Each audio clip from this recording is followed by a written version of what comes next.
I am pleased to present the members of the Committee on Jewish Law and Standards.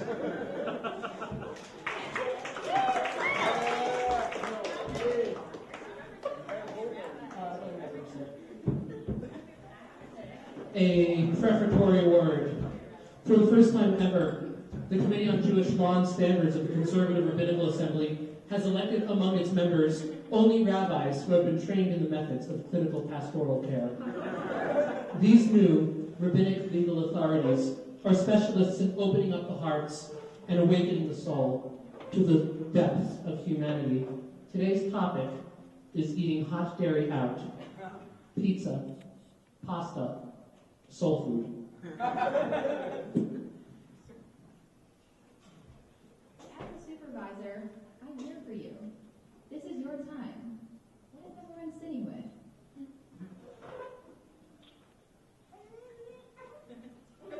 Rabbi Springer, why is there an empty chair?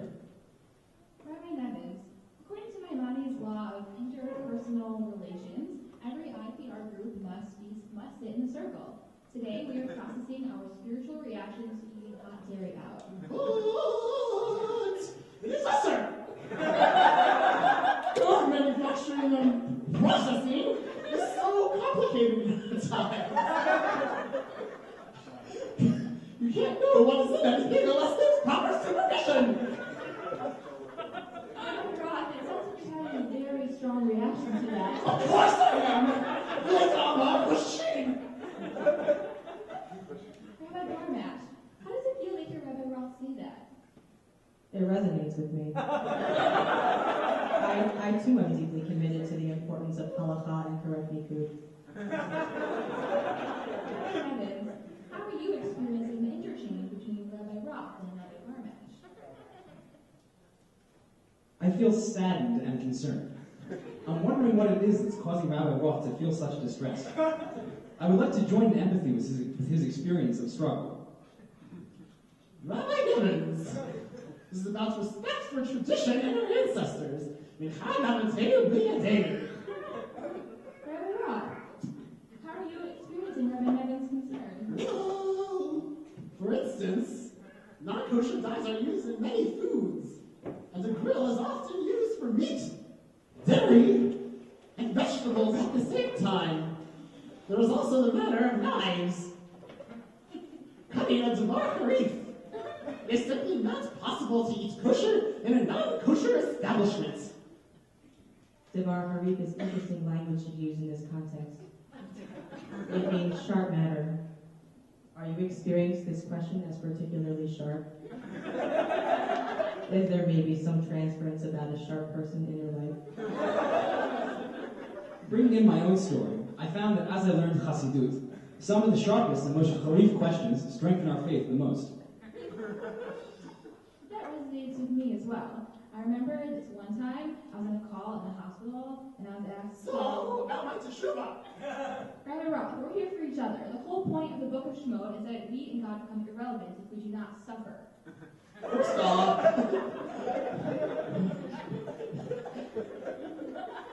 you should read Sarah's commentary on Exodus if you want to know the whole point of Sefer Shemot.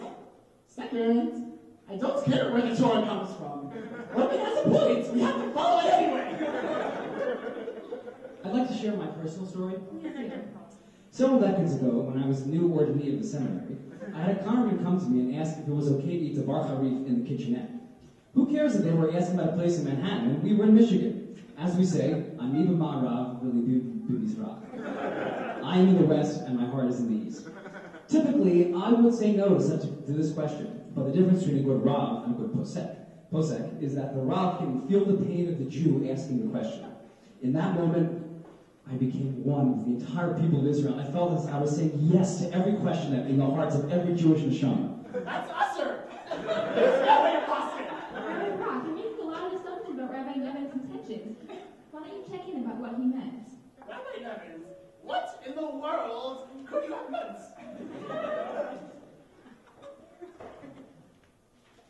Rabbi Roth, how does the silence feel? Us, sir.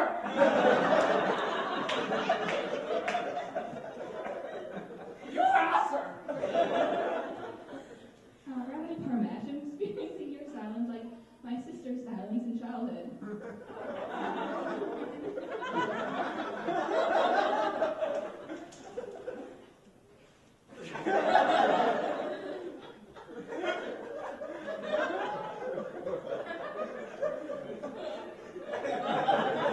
rabbi walk to you in this interaction?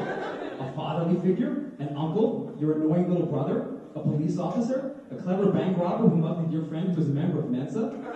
A lousy bartender who once stepped on your foot? A cashier who wrote down your credit card number and then tore up a piece of paper and then glued it back together and then called you a bad word? A clerk at Mizrach HaPanim? A teacher you once had as a young rabbinical student? Can you identify transfers in this encounter? Who is Rabbi Walk to you?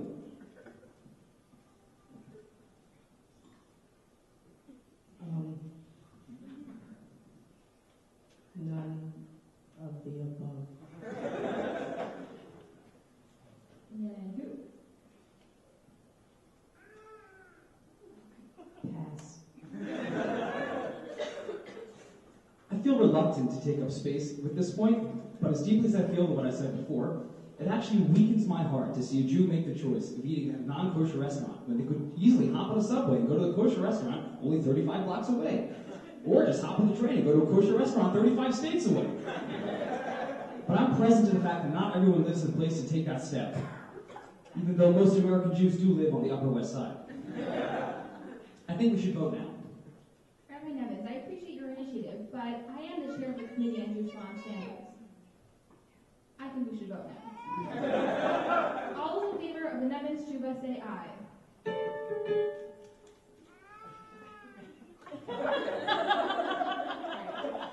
We're at the time boundary. I really appreciate and am present to everyone's presence through this process of this processing process.